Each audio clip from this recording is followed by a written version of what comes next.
బోరింగ్లోకి చెరువుల్లోకి బావుల్లోకి మనం తోగుకున్న పడతాయి. ఇవన్నీ సిమెంట్ రోడ్లు వేసాక నీళ్ళు ఎక్కడికి పోవాలి? ఆ కాలువల్లో పడి ఎటువ పోతాయి. నేలలోకి దిగే నీరు ఉండదు.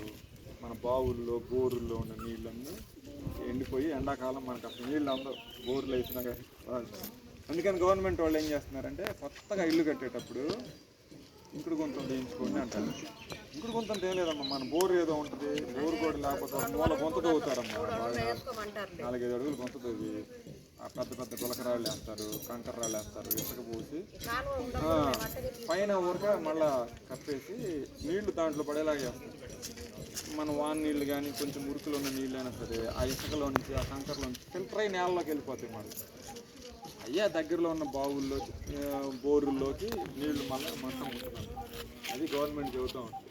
అట్లానే నీళ్ళని ఎండాకాలం ఎద్దరిగా ఉంటుంది కదా, నీళ్ళని జాగ్రత్తగా వాడుకోమని చుట్టుపక్కల వాళ్ళకి చెప్పమని నాకు శనివారం చెబుతుంటారు. ఒకసారి ఒక్కొక్క రోజు ఒక్కొక్క టాపిక్ చెబుతుంటారు. ప్లాస్టిక్ అయిపోయిందని ఒకసారి కాలువల్లో మురుగునీరే పోవాలి. బాటిల్స్, బిస్కెట్ ప్యాకెట్ కాగితాలు మనమంతా ఏం చేయాలంటే కాగితాలు కానీ నిలవకుండా ఉంటే దోమలు పెరగకుండా ఉంటాయి. నీళ్ళు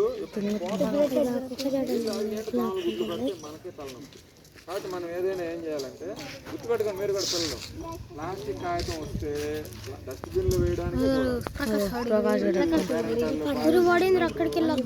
గ్లాసులు ఇచ్చినప్పుడు ప్లేట్లు ఇచ్చినప్పుడు కాలువలో విసిరేసి అలవాటు వచ్చింది. కాలువలో అసలు వేయకూడదు, డస్ట్బిన్ ఎత్తికేయండి. అది మనం చేయాలి.